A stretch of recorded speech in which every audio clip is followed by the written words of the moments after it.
ఈరోజు మనం శ్రీమద్ భాగవతం 3వ స్కందం 26వ అధ్యాయం 9వ నంబర్ శ్లోకం నుంచి తీసుకొని 18వ నంబర్ శ్లోకం వరకు చర్చించుకుందామంట. సో మంగళాచరణ చేసుకొని మొదలు పెడతాం. ఓం అజ్ఞానతిమిరాంధస్య జ్ఞానాంజనాశలాకయ చక్షోరన్మిళితం యేన తస్మై శ్రీగురవే నమః. శ్రీచైతన్యమనోభీష్టం స్థాపితం యేన భూతలే స్వయం రూపః కదా మह्यं ददाति स्वपदान्तिकं. वन्देऽहं श्रीगुरून् श्रीयुतापदकमलं श्रीगुरून् वैष्णवांश्च श्रीरूपं साग्रजातं सहगणरघुनाथान्वितां तं सजीवं साद्वैतं सावधूतं परिजनसहितं कृष्णचैतन्यदेवं श्रीराधा कृष्णपादान् सहगणललिता श्रीविशाखान्वितांश्च नमो विष्णुपादाय कृष्णप्रेष्ठाय भूतले श्रीमते भक्तिवेदान्त स्वामिनिति नामिने.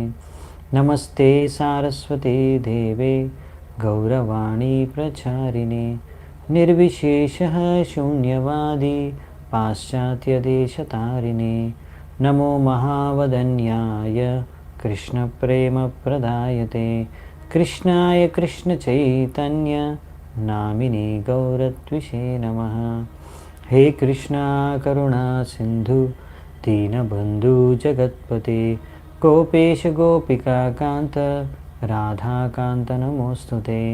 तप्तकाञ्चन गौराङ्गी राधे वृन्दावनेश्वरी वृषभानुसुते देवी प्रणमामि हरिप्रिये.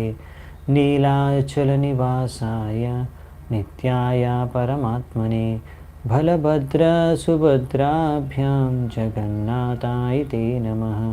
वाञ्छाकल्पतरुभ्यश्च कृपासिन्धुभ्य एव च पतितानां पावनेभ्यो वैष्णवेभ्यो नमो नमः. जय श्रीकृष्णचैतन्य प्रभु नित्यानन्द श्री अद्वैत गदाधर श्रीवासादि गौरभक्तवृन्द. हरे कृष्णा कृष्ण कृष्ण हरे हरे हरे राम राम राम हरे हरे. హరే కృష్ణ. సో ఈరోజు మనం 9వ శ్లోకం మొదలు పెడతాము. ఇందులో దేవహూతి ఒక ప్రశ్నను అడుగుతుంది, చాలా ముఖ్యమైన ప్రశ్న. ఈ ప్రశ్నకు జవాబుగా 10వ నంబర్ శ్లోకం నుంచి కపిలముని విస్తృతంగా ఈ జవాబుకి ఇస్తారు, చర్చ జరుపుతారు. ఎన్నో శ్లోకాల్లో వర్ణిస్తారు దీని జవాబుని. సో ఆ శ్లోకాలన్నీ ఈ అధ్యాయంలో చూస్తామన్నమాట ఈరోజు ఇంకా వచ్చే క్లాసుల్లో. సో ముందు మనము దేవహూతి యొక్క ప్రశ్న ఏంటో సరిగ్గా అర్థం చేసుకుంటే మనకు తర్వాత వచ్చే జవాబు యొక్క ప్రాముఖ్యత సరిగ్గా అర్థమవుతుంది. సో మరి దేవహూతి ఏమడుగుతుందో చూద్దామంట. 9వ నంబర్ శ్లోకం. దేవహూతిరువాచ ప్రకృతే పురుషస్యాపి లక్షణం పురుషోత్తమ బ్రూహి కారణయోరస్య సత్ అసచ్చ యదాత్మకం. సో ఇక్కడ ఏమవుతుందంటే దేవహూతి ప్రకృతి పురుషస్యాపి, ఇక్కడ భగవంతుడి ప్రకృతి అంటే భగవంతుడి యొక్క శక్తులు, ఒక శక్తి. సో భగవంతుడు తన శక్తి, పురుషస్య భగవంతుడు తన శక్తులతో దాని యొక్క లక్షణాలు, ఆ శక్తితో ఉన్న సంబంధం, ఆ సంబంధం ద్వారా ఏదైతే సత్ అసత్ చేయదాత్మకం, ఈ యొక్క సృష్టి బ్రూహి కారణయోరస్య, ఏ కారణంగా అయితే అంటే భగవంతుడి యొక్క సంబంధం ఈ ప్రకృతితో తన శక్తితో ఈ రకమైన సృష్టి జరుగుతుంది, దాని యొక్క లక్షణాలు ఏంటి, అది ఒక్కొక్కసారి మనకు కనిపిస్తుంది, ఒక్కొక్కసారి మనకు కనిపించదు. ప్రకట రూపంలో ఉంటుంది, అప్రకట రూపంలో ఉంటుంది. సత్ అసత్, మరి అది శాశ్వతమా శాశ్వతం కాదు. అటువంటి సృష్టి రచన ఏదైతే జరుగుతుందో దాని యొక్క మొత్తం సంపూర్ణ విషయం నాకు తెలుసుకోవాలని ఉంది, నా లక్షణాలతో సహా. అవి నాకు తెలియచేయండి, బ్రూహి, నాకు దయచేసి తెలియచేయండి. సో బేసికల్లీ మనకి చాలా సరళ భాషను అర్థం చేసుకోవడానికి ఇక్కడ ప్రభుపాల్ ద్వారా వర్ణిస్తున్నారు. ప్రకృతి,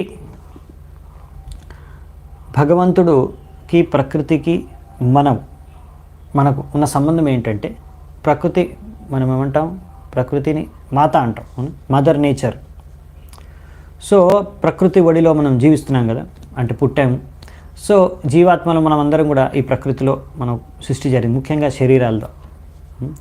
ఆత్మ ఎప్పుడు సచ్చితానంద భగవంతుడి నుంచి వచ్చింది, కానీ ఇప్పుడు మన శరీరాలు అయితే ప్రకృతి నుంచి మనకు దొరికాయి. సో ఆ విధంగా శరీరాన్ని ఇచ్చేది మనకు ప్రకృతే, అందజేసేది.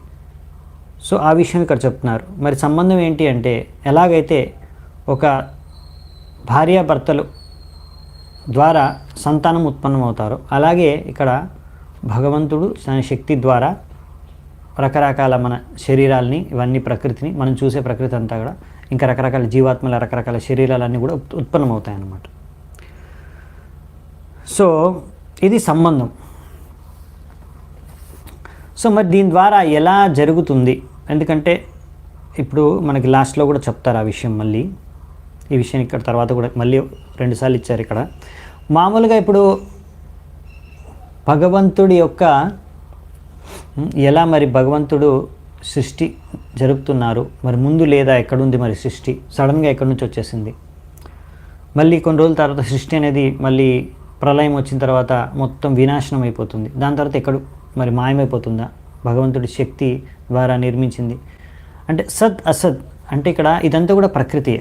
కానీ ప్రకృతి అంతా కూడా భగవంతుడి యొక్క సంపర్కంలో వచ్చి ఆ శక్తి, భగవంతుడి యొక్క శక్తి, భగవంతుడి యొక్క సంపర్కం ద్వారానే భగవంతుడి యొక్క శక్తి ఉత్పన్నం చేస్తుంది. సో భగవంతుడి యొక్క శక్తి ద్వారా, ప్రకృతి యొక్క శక్తి ద్వారా ప్రకృతి సృష్టించబడింది, భౌతిక శక్తి ద్వారా. కానీ ఈ భౌతిక శక్తి అనేది శాశ్వతం. ఈ ప్రకృతి, మనం చూసే ప్రకృతి వినాశనం అయిపోతుంది ప్రళయం తర్వాత మళ్ళీ సృష్టించబడుతుంది. కానీ ఆ సృష్టి ఎక్కడి నుంచి జరుగుతుందంటే ఒక దీని యొక్క సూక్ష్మ రూపం అనేది ఉంటుంది ఎప్పటికీ. శక్తి, భగవంతుడి శక్తి అనేది శాశ్వతం. ఈ భగవంతుడి శక్తి ఏదైతే శాశ్వతమైందో అది సత్. ఎందుకంటే భగవంతుడి శక్తులన్నీ కూడా శాశ్వతం, ఎలాగైతే మనం జీవాత్మలం అందరం కూడా శాశ్వతము. సో అది ఇక్కడ సత్, అదే సద్ ఫీచర్ అనమాట. ఇక్కడ చెప్పారు కదా, సత్ అసత్ యదాత్మకం. మరి అసత్ ఏంటి? ఈ సృష్టి కొన్ని రోజుల తర్వాత ప్రళయం అయిపోతుంది, మొత్తం నశించిపోతుంది అదనమాట. సో ఇవన్నిటి గురించి అడుగుతున్నారనమాట. సో మళ్ళీ అప్పుడు భగవంతుడు మళ్ళీ సృష్టి అనేది రచన జరుగుతూ ఉంటుంది ప్రకృతి ద్వారా. సో ఈ విషయాలు ఇంకా మనకు విస్తృతంగా అసలు ఏమేమి జరుగుతాయి అనేది, ప్రకృతి గర్భంలో ముందు అన్ని సూక్ష్మ రూపంలో ఎలా ఉంటాయి, తర్వాత ఎలా మరి సృష్టి అనేది జరుగుతుంది అనే విషయాలు ఇక్కడ ఇస్తారనమాట. శ్రీ భగవానువాచ యత్తత్రిగుణమవ్యక్తం నిత్యం సదసదాత్మకం ప్రధానం ప్రకృతిం ప్రాహుర్ అవిశేషం విశేషవత్. సో ఈ ఒక్క శ్లోకంలో చాలా, అంటే మనకు అర్థం చేసుకోవడానికి, ఈ తత్వాన్ని అర్థం చేసుకోవడానికి, ప్రధాన అంటే ఏంటి, ప్రధాన అనే తత్వాన్ని అర్థం చేసుకోవడానికి మనకి ఈ శ్లోకంలో దానికి ఉన్న అన్ని లక్షణాలతో దాన్ని వర్ణించారు ఒకే శ్లోకంలో. అది 10వ నంబర్ శ్లోకం. ఎవరు? కపిలముని, స్వయంగా భగవంతుడు. ఇక్కడ ఏమంటున్నారంటే అందులో ఏముంటాయి, యత్తత్ త్రిగుణం అవ్యక్తం. అవ్యక్త రూపంలో 3 గుణాలు ఇంకా ఎన్నో విషయాలు ఉంటాయి, అవన్నీ చూద్దామంట. నెక్స్ట్ అదే చెప్తున్నారు. 3 గుణాలు ఇంకా మిగతా అన్నీ కూడా అవ్యక్త రూపంలో ఉంటాయి. అంటే మీరు ఇప్పుడు దాన్ని చూడలేరు, సూక్ష్మ రూపంలో ఉందన్నమాట, మనం చూడలేం కళ్ళతో. ఇప్పుడు మనకు ప్రకృతి అంతా కనిపిస్తుంది కదా బయట, అవునా? సో అప్పుడు ఇలా మన కళ్ళకు కనిపించదు, అలా సూక్ష్మ రూపంలో ఉంటుంది. నిత్యం సదసదాత్మకం. సో అందుకని ఇది ఇప్పుడు ఈ నిత్యం సదసదాత్మకం అనే విషయాన్ని వర్ణిస్తున్నారు, తర్వాత చర్చించుకుందామంట. సో ఇందులోంచి ఇప్పుడు ఈ ప్రధాన అనేది నుంచే తర్వాత ప్రకృతి అనేది ఉత్పన్నమవుతుంది. ఆ ప్రకృతి నశించిపోతుంది. ప్రధాన అదే చెప్పాలంటే, ప్రధాన అంటే ప్రకృతి యొక్క గర్భం అనుకోండి, ప్రకృతి యొక్క గర్భం. సో ఈ ప్రధానలోకే మనం చూస్తాం ఇప్పుడు సృష్టి జరిగేది. భగవంతుడు అన్ని జీవాత్మలను ఇంకా కాలాన్ని తన దృష్టి ద్వారా ప్రవేశిస్తారు వీటిని ఈ ప్రధానలోకే. ఇది ప్రధాన అంటే ఇప్పుడు ఇంకా సృష్టి జరగకన్నా ముందు ఉన్న అవస్థ. ఓకే, సో ఈ ప్రధానం ప్రకృతిం ప్రాహుర్ అవిశేషం విశేషవత్. సో ప్రధాన దేన్ని అంటారంటే ఈ ప్రధానమే దీనికి కారణం సృష్టికి. అలా తర్వాత వచ్చేది సృష్టి ఈ ప్రధానం కారణంగా. సో ఇది కాజ్ అండ్ ఎఫెక్ట్, ఇంగ్లీష్లో ఇక్కడ రాశారు. సో కాజ్ అంటే ఇది కారణం, ఎఫెక్ట్ ఏంది ప్రకృతి సృష్టి. తర్వాత మనం చూసే ఇప్పుడు ప్రకృతి అంతా కూడా ఎఫెక్ట్ అనమాట. దేని ఎఫెక్టు? ఈ ప్రధానం ద్వారా వచ్చిన ఎఫెక్టు. అది ఎలా వచ్చిందంటే భగవంతుడి యొక్క సంపర్కం ద్వారా. అది ఎలా వచ్చింది, ఆ ఎఫెక్ట్ ఎలా అయింది అనేది తర్వాత చూద్దామంట. దీని నుంచే ఉత్పన్నమైన ఇది ప్రధానం ఒక్కటే ఉత్పన్నం చేయలేదు ఈ ప్రకృతిని, దానికి భగవంతుడు అవసరం ఉందన్నమాట. ఎలాగైతే ప్రభుపాల ద్వారా చెప్తారు, ఎలాగైతే స్త్రీ సంతానాన్ని ఉత్పన్నం చేయాలంటే ఆ స్త్రీ ఒక్కటే ఉత్పన్నం చేయలేదు, స్త్రీ నుంచే ఉత్పన్నమైన సంతానం, దానికి పురుషుడు యొక్క సంపర్కం అవసరం. అలాగే భగవంతుడి సంపర్కం ద్వారా ఈ ప్రధాన రూపంలో ఉన్న పూర్వపు రూపంలో ఉన్న ప్రకృతి నుంచి ప్రకృతి అనేది సృష్టించబడుతుంది. కానీ ఈ ప్రధానంలో ఇలా అవిశేషం విశేషవత్ అన్నీ కూడా ఇక్కడ అన్నీ ఉన్నాయి. ఏమేమి ఉన్నాయనేవి వచ్చే శ్లోకంలో ఇచ్చారు. మొత్తం 24 పదార్థాలు అనుకోండి, ఎలిమెంట్స్ అనుకోండి, విషయాలు అనేవి ఉంటాయి ఈ ప్రధానలో. కానీ ఇవన్నీ కూడా ప్రకృతిలో కూడా ఉన్నాయి, కానీ ప్రధానలో ఉన్నప్పుడు మాత్రం అన్నీ మిక్స్ అయిపోయి ఉంటాయి అన్నమాట, సపరేట్గా లేవు, అన్నీ మిక్స్ అయిపోయి ఉంటాయి. ఇంకా అన్నీ ఇన్యాక్టివ్ స్టేట్లో ఉంటాయి. ఇప్పుడు గర్భంలో కదా ఇన్యాక్టివ్ స్టేట్లో ఉంటాయి అన్నమాట, అన్నీ యాక్టివ్ స్టేట్లో ఉండవు. సో ఇలా అవిశేషం విశేషవత్ ఈ విధంగా అన్ని విషయాలు ఏవైతే ప్రకృతిలో చూస్తామో అవన్నీ కూడా ఇక్కడ ఉంటాయి ప్రధానంలో కూడా. కానీ ఇవన్నీ కూడా మిక్స్ అయ్యి ఇంకా అవి యాక్టివ్ స్టేట్లో కాకుండా ఇన్యాక్టివ్ స్టేట్లో ఉంటాయి అన్నమాట. దీన్ని ప్రధాన అంటారు. దీని నుంచే ఇదే ఎప్పుడైతే దీని నుంచే సృష్టించేదే, దీని నుంచి జరిగే నెక్స్ట్ ప్రదర్శనే ప్రకృతి అన్నమాట. సో ఇది సూక్ష్మ రూపం. ఇందులో అన్ని ప్రకృతిలో ఉండే అన్ని విషయాలు, వస్తువులు కూడా ముఖ్యంగా సూక్ష్మ రూపంలో ఉంటాయి. ఇక్కడ స్థూల రూపంలో మనకి ఈ సృష్టిలో కనిపిస్తాయి. అందుకనే ఇక్కడ రాసింది ఏంటంటే ఇది నిత్యం, ఎల్లప్పుడూ ఉంటుందన్నమాట.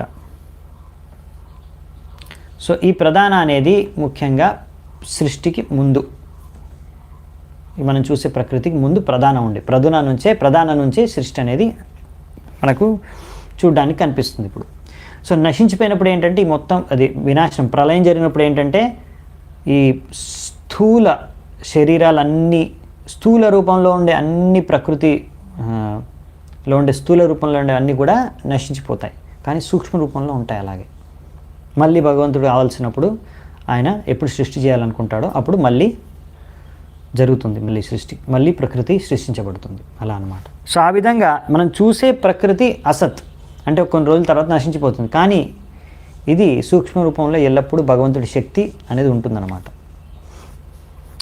సో ఇక్కడ రాశారు పంచభిర్బ్రహ్మ చతుర్భిర్దశభిస్తత ఏతచ్చతుర్వింశతికం గణం ప్రాధానికం విదుః. సో ఇందులో మొత్తం 24 ఏముంటాయి ప్రధానంలో అనే విషయాలు ఇక్కడ ఇచ్చారు. సో 24 వస్తువులు అనుకోవచ్చు మీరు, ఇవన్నిటిని కలిపి అంటే ప్రధాన అనొచ్చు. ప్రధాన అంటే అందులో ఏమేమి ఉంటాయి.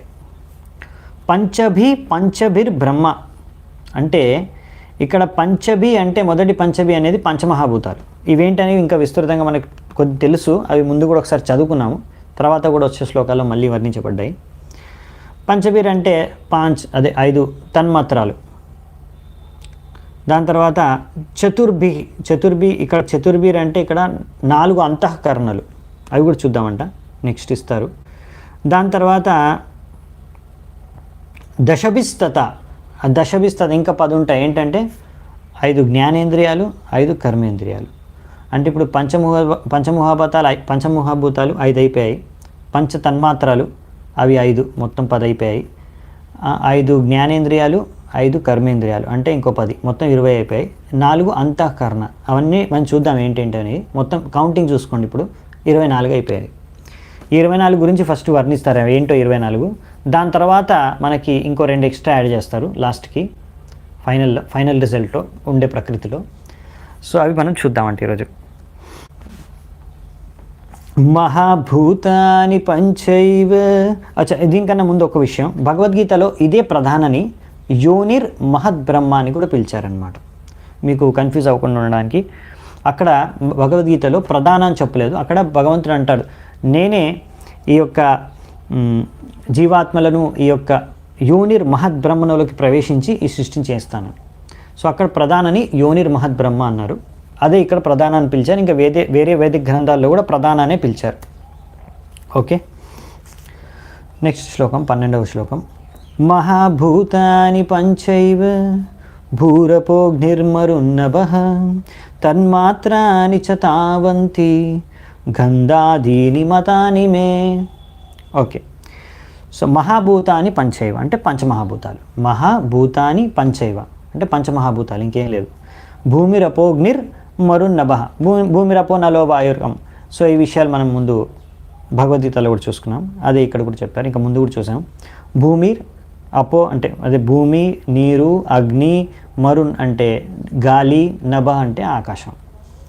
సో ఈ పంచమహాభూతాలు. ఇంకా నెక్స్ట్ తన్మాత్రాలు, అదే తన్మాత్రాని చ తావంతి గంధాదిని మతాని చ. గంధ ఆది అంటే సుగంధం అంటే ఇవన్నీ 5 సెన్స్ ఆబ్జెక్ట్స్ తన్మాత్రాలు.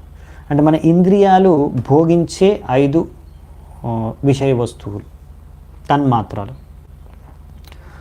రూప, గంధ, ఇంకేమన్నా ఇక్కడ ఒక్క నిమిషం, సరే. గంధ, రుచి, రంగు, త్వచ, శబ్దం. ఓకే, సో ఇవి మనం ముందు కూడా చూసాం వీటన్నిటిని సృష్టిలో. కానీ ఇక్కడ ఏంటంటే మనకు కొన్ని విషయాలు కొంచెం విస్తృతంగా చెప్పారు. ప్రధాన అంటే అసలు ఏంటి ఎగ్జాక్ట్గా డిఫైన్ చేశారు ఇక్కడ క్లియర్గా. ముందు అంత క్లియర్గా చెప్పలేదు ప్రధాన అంటే ఏందనేది. మీరు స్టార్టింగ్ సృష్టిలో మనం 2-3 సార్లు చర్చించుకున్నాం ముందు, 3వ స్కందంలో 2వ స్కందంలో. కానీ ఇక్కడ ప్రధాన అంటే ఏం చాలా క్లియర్గా వర్ణిస్తున్నారు. ఇంకా స్టెప్స్ చాలా క్లియర్గా ఎక్స్ప్లెయిన్ చేశారు ఇక్కడ కపిల ముని. సో నెక్స్ట్ ఇంకో 10 ఉంటాయి కదా ఇంద్రియాలు, వాటి గురించి ఇచ్చారు. నెక్స్ట్ ఇంద్రియాని 10 శ్రోత్రం త్వగ్దృక్ రసననాసికా. సో ఈ 5 వచ్చేసి జ్ఞానేంద్రియాలు ఫస్ట్ ఇచ్చేసారు. శ్రోత్రం వినేది, త్వగ్ అంటే టచ్ స్పర్శ, దృక్ అంటే దృష్టి, రసన అంటే రుచి తీసుకోవడం, నాసిక అంటే వాసన పీల్చుకోవడం. ఓకే, సో ఈ విధంగా 5 మన జ్ఞానేంద్రియాలు అయిపోయిన తర్వాత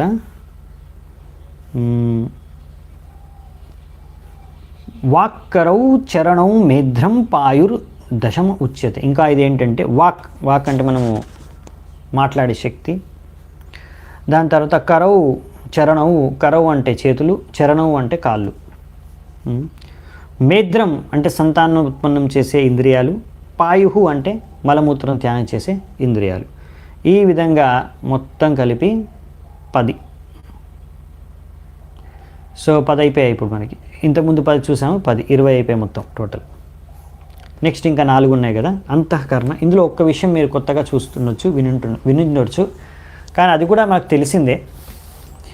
అది 14వ శ్లోకంలో ఇంకా 4 అంతఃకరణల గురించి చెప్తారు ఇక్కడ. మనోబుద్ధిర్ అహంకార చిత్తం ఇత్యంతర్ ఆత్మకం చతుర్ధా లక్ష్యతే భేదో వృత్యా లక్షణ రూపయ. చాలా ఈజీ శ్లోకాలు అర్థం చేసుకోవడం కొన్ని ఇక్కడ. మనో బుద్ధిర్ అహంకార చిత్తం, ఇవి 4. ఇత్యంతరాత్మకం, ఇవి లోపల ఉంటాయి మనకి, ఇవి మనకు కనిపించవు బయట. ఇప్పుడు మనకు ఎలా అయితే కళ్ళు, ముక్కు, చెవి అని కనిపిస్తున్నాయి, కానీ మనస్సు, బుద్ధి, అహంకారము, చిత్త, ఈ 4 కనిపించవు. ఇప్పుడు మీకు మనస్సు తెలుసు, బుద్ధి తెలుసు, అహంకారం తెలుసు. ఈ 3 మనం ఆల్రెడీ ముందు కూడా చూసుకున్నాం చాలాసార్లు. ఇక్కడ కొత్త ఇంకోటి కనిపిస్తుంది మీకు, చిత్తం అని. చిత్తం అంటే ఏం లేదు, చిత్త అంటే అది కాన్షియస్నెస్, ఇంగ్లీష్లో మనకి కాన్షియస్నెస్ లేకపోతే చేతన. కానీ ఇక్కడ చిత్త భౌతిక ప్రపంచంలో చిత్తగా ఉండి భౌతిక చేతన అనమాట, కంటామినేటెడ్ కాన్షియస్నెస్. మెటీరియల్ కాన్షియస్నెస్ లేదా కంటామినేటెడ్ కాన్షియస్నెస్, కలుషిత చేతన. ప్రభుపాల్ వారు ఇక్కడ దీన్ని అనువాదంలో కంటామినేటెడ్ కాన్షియస్నెస్ అంటే కలుషిత చేతన అని రాశారు, భౌతిక చేతన. సో ఇది మొత్తం 4 అంతఃకరణలు. వీటిని మనం ఎలా భేదం చేయొచ్చు అంటే భేదించవచ్చు, వేరువేరుగా చూడొచ్చు అంటే చతుర్థ లక్ష్యతే భేదో. మనం 4టిని ఎలా చూడొచ్చు వేరువేరుగా అంటే వాటి యొక్క వృత్తి అంటే వాళ్ళు చేసే కార్యాలు, ఈ 4 చేసే పనులు వేరువేరుగా ఉంటాయి. లక్షణ రూపయ, వాళ్ళ లక్షణాలు రూపాలు చూడడానికి అన్నీ కూడా భిన్నంగా ఉంటాయి 4టికి. సో మనం ఈజీగా 4టిని సపరేట్గా చూసుకోవచ్చు అనమాట. ఓకే, వారి యొక్క కార్యాలు లక్షణాలు రూపాలు బట్టి సూక్ష్మంగా ఉంటాయండి. నెక్స్ట్ 15వ శ్లోకం. ఏతావానేవ సంఖ్యాతో బ్రహ్మణ సగుణస్య సన్నివేశో మయా ప్రోక్తో యః కాల పంచవింశకః. పంచవింశకః అంటే 25వ ఎలిమెంట్, 25th ఎలిమెంట్ గురించి చెప్తున్నారు. ఇప్పుడు 24 చర్చించుకున్నాం కదా, నెక్స్ట్ 25వ ఏంటి? సన్నివేశో మయా ప్రోక్త యః కాల. ఈ కాల అనేది 25వ ఎలిమెంట్. ఇది ఎంటర్ అయినప్పుడు ఏమవుతుంది? ఏతవానేవ సంఖ్యాతో బ్రహ్మణ సగుణస్య. ఇప్పుడు ఇది క్వాలిఫైడ్ బ్రహ్మన్. ఈ ప్రధానలో ఇప్పుడు 3 గుణాలు ఏంటంటే కొంచెం యాక్టివేట్ అవుతాయి. ఇప్పటివరకు అవన్నీ యాక్టివ్ స్టేట్లో లేవు, తర్వాత ఇప్పుడు యాక్టివ్ అవుతాయి కాలం ప్రవేశించిన తర్వాత. సో ఇలా 3 గుణాలతో కూడుకున్న ఈ యొక్క ప్రధాననే మనము సగుణ బ్రహ్మన్ అంటున్నాం. మామూలుగా బ్రహ్మన్ అంటే అది బ్రహ్మజ్యోతిని అంటారు, లేకపోతే మొత్తం ఆధ్యాత్మిక లోకాన్ని కూడా బ్రహ్మన్ అని కూడా అంటారు ఒక్కొక్కసారి. సో బేసికలీ బ్రహ్మన్ అంటే అది ఆధ్యాత్మికం, అందులో గుణాలు ఉండవు కనుక దాన్ని ఒక్కొక్కసారి బ్రహ్మజ్యోతిని నిర్గుణ బ్రహ్మన్ అని కూడా అంటారు. అంటే 3 గుణాలు ఉండవు అక్కడ, సత్వ రజ తమో 3 గుణాలు లేని బ్రహ్మన్ అది. ఏది? ఆధ్యాత్మిక బ్రహ్మన్, బ్రహ్మజ్యోతి కానీ బ్రహ్మలోకం, ఆధ్యాత్మిక లోకం కానీ. కానీ ఈ భౌతిక ప్రపంచం ఇది కూడా ఒక రకమైన బ్రహ్మం, కానీ ఇందులో 3 గుణాలు ఉంటాయి కనుక సగుణస్య బ్రహ్మన్, సగుణ బ్రహ్మన్ అని ఇక్కడ అంటారు, లేకపోతే సగుణస్య బ్రహ్మన్ అని రాసే శ్లోకంలో తాత్పర్యంలో అదే చెప్పారన్నమాట. సగుణ బ్రహ్మన్ అంటే ఏంటి? So when Brahman is mixed with so ఈ సగుణ బ్రహ్మన్ అంటే ఇందులో 25 ఉంటాయి విషయాలు. 24 ముందు చూసుకున్నాం ప్రధాన, దాంట్లో సమయం అదే కాల కలిగితే ఇప్పుడు అదేమైంది? సగుణ బ్రహ్మన్ అయింది. ఇప్పుడు ఇంకొకటి ఒకటి కాల, ఇంకొకటి ఉంది నెక్స్ట్ మనం చూస్తాము, దాని ద్వారా మొత్తం సృష్టి అనేది జరుగుతుంది. సో దాంతో 26th అది లాస్ట్కి చెప్తారు. సో ఇప్పుడు కాల ఎంటర్ అయిన తర్వాత ఏం జరుగుతుంది? ప్రభావం పౌరుషం ప్రాహు కాలమేకేయతో భయం అహంకార విమూఢస్య కర్తు ప్రకృతిమీయుషః. సో ఇది ఇలాంటిది ఒకసారి భగవద్గీతలో కూడా ఉంది కదా, అహంకార విమూఢస్య కర్తాహం ఇది మన్యతే. ఎవరైతే అహంకారంతో మోహమాయలో పడి ఉన్నారో అటువంటి వాడు నేనే కర్త, నేనే అన్ని చేస్తున్నాను అనుకుంటాడు. సో అలాంటి వ్యక్తులకు భయపడిపోతారు. దేనికి? భగవంతుడి యొక్క కాల రూపంలో చూసి. ఎవరైతే భగవంతుడిని నమ్మకుండా నేనే అంత, భగవంతుడు ఎవడు లేడు, నేనే గొప్ప, నేనే అన్నీ చేసేది, నేనే కర్త, నేనేమనుకుంటా చేసుకుంటాను, చూడు నా దగ్గర ఎంత పవర్ ఉంది, నా దగ్గర ఎంత డబ్బు ఉంది. సో ఇవంతా దీంతో ఇలా పవరు, డబ్బు, పలుకుబడి వీటితో బాగా పొగరు, అహంకారం బాగా పెరిగిపోతుంది కదా, అహంకారంతో నిండిపోతాడు కదా వ్యక్తి. ఆ వ్యక్తి ఎలా భయపడతాడంట? ప్రభావం పౌరుషం ప్రాహు కాలం ఏకే యతో భయం. కాలం ఒకటితో దాంతో భయపడిపోతాడు. భగవంతుడు ఈ కాల రూపంలో వచ్చి భయపట్టించేస్తాడు వాళ్ళని. అందుకనే ఇలాంటి నాస్తికులు, ఇలాంటి అహంకారంతో మోహమాయలో పడిన వారు కాలానికి భయపడతారు. ఎందుకు? కాల రూపంలో భగవంతుడు అంటాడు, ఎవరైతే నన్ను నమ్మరో వాళ్ళకి నేను కాల రూపంలో దర్శనం ఇస్తానని, మృత్యు రూపంలో దర్శనం ఇస్తానని. అంటే కాలం వాళ్ళకి తెలిసిపోతుంది. ఇప్పుడు వాళ్ళు ఎంత అహంకారంతో ఉన్నా కానీ ఏం లాభం? ఈ మోహమాయలు ఎంత అహంకారంతో కూడుకున్నారు కానీ ఒకరోజు అంతా ఫినిష్ అయిపోతుంది. అంటే వాళ్ళకున్న డబ్బు, పలుకుబడి, శక్తి, సామర్థ్యం అంతా అవన్నీ కూడా ఏమి వాళ్ళకి సహాయం చేయలేవు మృత్యు వచ్చినప్పుడు, సమయం అయిపోయినప్పుడు వాళ్ళది. అవునా? సో దీనికి భయపడతారు వాళ్ళు. చూడండి, ఏదైనా ఒకరోజు మీకు అర్థమైందనుకోండి, ఈ ప్రపంచంలో ఇప్పుడు మీరు దేనికైనా బాగా ఆసక్తి అయిపోయారు. సపోజ్ ఈ వాటర్ బాటిల్ అనుకోండి, దీనికి చాలా ఆసక్తి అయిపోయింది ఈ వాటర్ బాటిల్కి. అండ్ ఈ వాటర్ బాటిల్ పట్ల ఎంత ఆసక్తి ఉంది మీకు, ఒకవేళ మీరు తెలిసిందనుకోండి ఈ వాటర్ బాటిల్కి ఎన్ని రోజులైనా సరే అశాశ్వతంగా ఉంటుంది, ఎప్పటికీ నశించిపోదని, మీరు నిశ్చింతగా ఉంటారు. అవునా? ఎప్పటికీ నశించిపోదు వాటర్ బాటిల్. అలాగే ఒకవేళ ఇది కొన్ని రోజుల తర్వాత నశించిపోతుంది, ఒక సంవత్సరం పాటే ఉంటుంది, సంవత్సరం తర్వాత ఇది నశించిపోతుంది అని తెలిస్తే ఒక సంవత్సరం దగ్గర పడగానే మీకు టెన్షన్ ఉంటుంది అన్నమాట, అరే ఇది నశించిపోతుందని. ఎందుకంటే మీకు చాలా ఆసక్తి ఉంది కదా. ఆ భయం, టెన్షను, చింత ఇవన్నీ ఉత్పన్నమయ్యేవి ఇక్కడే అనమాట. సో అందుకనే భౌతిక చేతనతో ఉన్న వాళ్ళలో ఇలాంటి టెన్షను, భయము ఇవన్నీ కూడా ఉత్పన్నమవుతాయి. తద్వారా రకరకాల రోగాలు, వ్యాధులు కూడా వస్తుంటాయి అన్నమాట దాంతో కూడా. సో భయం ద్వితీయాభినివేశత స్యాత్ అని శ్రీమద్ భాగవతంలో అన్నారు. భయం అనేది ఎలా ఉత్పన్నమవుతుందంటే ఈ ద్వితీయాభినివేశత. ఇప్పుడు మన ఆత్మ మొదటి దానికి ఆత్మకు ఆధ్యాత్మిక రూపం అనేది ఉంటుంది మనందరికీ కూడా. కానీ ఇప్పుడు మనం చూసే ఇది భౌతిక శరీరం ఏంటంటే ఇది ఆత్మ ఉన్నందు కారణంగానే ఈ యొక్క శరీరం సృష్టి, వృద్ధి కూడా జరిగింది. అంతే కదా. ఆత్మ లేకుంటే ఒక చిన్న బాబు శరీరం నుంచి ఇంత పెద్దగా మన శరీరాలు వృద్ధి చెందవు. ఎందుకంటే లోపల ఆత్మ ఉంది కనుకనే శరీరం వృద్ధి చెందుతుంది, పరివర్తన చెందుతుంది, అన్నీ జరుగుతున్నాయి. సో ఈ ఆత్మ యొక్క రెండవ శరీరంగా అనుకోవచ్చు భౌతిక శరీరం అనేది. సో ఈ ద్వితీయ, అదే ఇక్కడ శ్లోకం చెప్పారు. భయం ఎప్పుడైతే నువ్వు ఈ ద్వితీయ శరీరమైన ఆత్మకు, ఈ భౌతిక శరీరం పట్ల నువ్వు ఆసక్తి పెంచుకొని ఇదే ఆత్మ మర్చిపోయి అసలు ఆత్మను కాకుండా ఈ శరీరమే నేను అనుకుంటావో అప్పుడు భయం ఉత్పన్నమవుతుంది. ఎందుకు అంటే ఈ శరీరం ఒకరోజు నశించిపోతుంది. నువ్వు అనుకున్నావు నేను ఈ శరీరం అని జీవిస్తున్నావు, కానీ ఒకరోజు శరీరం నశించిపోతుంది అనగానే నీకు భయం ఉత్పన్నమవుతుంది. ఒక సమయం తర్వాత శరీరం నశించిపోతుంది. ఎలాగైతే వృద్ధాప్యం అయిన తర్వాత శరీరం నశించిపోతుంది, అందరికీ అర్థమవుతుంది. సో అందుకని భయం అనేది, టెన్షన్ అనేది పెరిగిపోతుంది అన్నమాట. సో భయం ఉత్పన్నం అవడానికి కారణం ఇది. సో ఈ విధంగా భగవంతుడు కాల రూపంలో ఈ బద్ధ జీవాత్మతో మాట్లాడతాడు అన్నమాట ఈ విధంగా. సో ఇలా అహంకారంతో ఉన్నవారికి సమయం అయినప్పుడల్లా భయం అనేది పెరిగిపోతూ ఉంటుంది. ప్రకృతేర్గుణ సామ్యస్య నిర్విశేషస్య మానవి చేష్టాయ తస్య భగవాన్ కాల ఇత్యుపలక్షితః.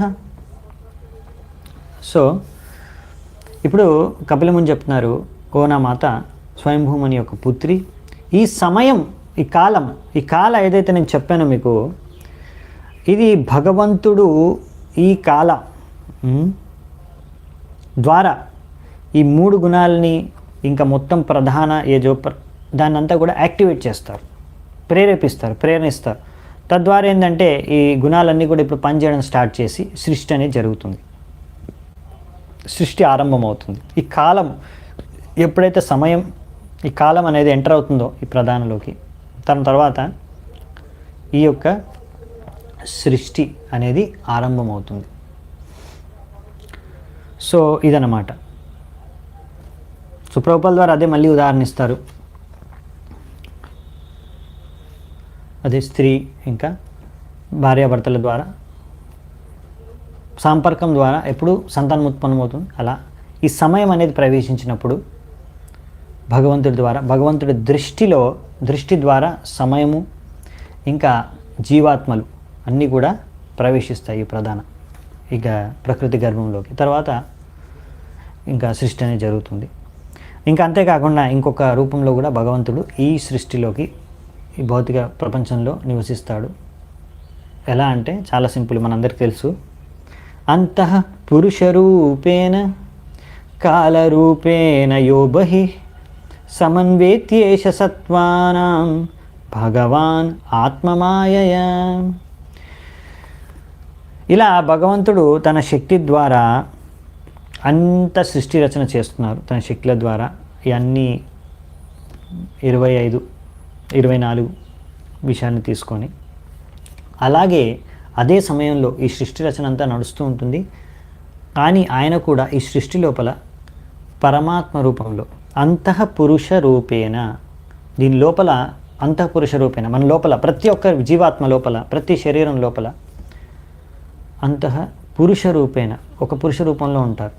ఏ రూపం అది? పరమాత్మ రూపం. సో పరమాత్మ రూపంలో ప్రతి ఒక్కరి హృదయంలో భగవంతుడు నివసిస్తాడు. ఈ విధంగా కూడా భగవంతుడు ఈ ప్రకృతిలో, ఇక్కడ సృష్టిలో నివసిస్తాడు. సో దీని గురించి మనకు ముందు కూడా మనం చర్చించుకున్నాము. పరమాత్మ రూపంలో ఎలాగైతే ఒక చెట్టు మీద హరే కృష్ణ. ఓకే, సమయం అయిపోతుంది. Final point చర్చించుకున్నామంట. ఓకే, ఈ పరమాత్మనే ఉపదృష్ట, హనుమంత, ఇవి రెండు మనం చర్చించుకున్నాం ఒకసారి భగవద్గీతలో. మీకు గుర్తుంటే ఈ పరమాత్మ యొక్క ఫంక్షన్స్ అనమాట. ఆయన ఏం చేస్తారంటే పరమాత్మ రూపంలో ఉండి మన హృదయంలో, మన పక్కనే ఆత్మ పక్కనే పరమాత్మ కూర్చొని ఉంటుంది. సో ఏం చేస్తారు? ఉపదృష్ట, హనుమంత. ఉపదృష్ట అంటే చూస్తున్నారు, దృష్టి. ఏమేం చేస్తున్నావు నువ్వు, ఏమేమి ఆలోచిస్తున్నావు, నీవేమేమి కోరికలు, ఇంకా అన్నీ నువ్వు చేసే కార్యాలన్నీ కూడా నోట్ చేసుకుంటున్నారు, చూస్తున్నారు. ఉపదృష్ట పరమాత్మ. దాని తర్వాత హనుమంత, ఆయనే అనుమతి ఇచ్చేది. మీకు ఇది కావాలి, అది కావాలి, ఇది కోరుకుంటున్నావు, అది కోరుకుంటున్నావు. సో నీకు ఏవేవి నువ్వు యోగ్యుడివో నీ కోరికలన్నీకి తీర్చుకోవడానికి అనుమతి ఇచ్చేదెవరు? పరమాత్మ. ఆ విధంగా అన్నమాట. సో అందుకనే ఈ యొక్క పరమాత్మను కూడా కొంతమంది 26వ విషయంగా ఈ ప్రకృతిలో చెప్పుకుంటారు. సో మొత్తం 24 + 1 కాలం, నెక్స్ట్ లాస్ట్ పరమాత్మ. ఇక్కడ వరకు మనం చర్చించుకున్నాము. దీని తర్వాత ఏం జరుగుతుంది అనే విషయాలు మనము రేపు నుంచి చూద్దామంట. ఈరోజు ఇక్కడే ముగిస్తాను. చాలా చాలా ధన్యవాదాలు. శ్రీల ప్రభుపాదకి జై, గ్రంథరాజ్ శ్రీమద్ భాగవతం కీ జై, సమవేత గౌరభక్త వృందకి జై, నితాయ్ గౌర సతనాథ్ ప్రేమానందే, హరి హరి బోల్.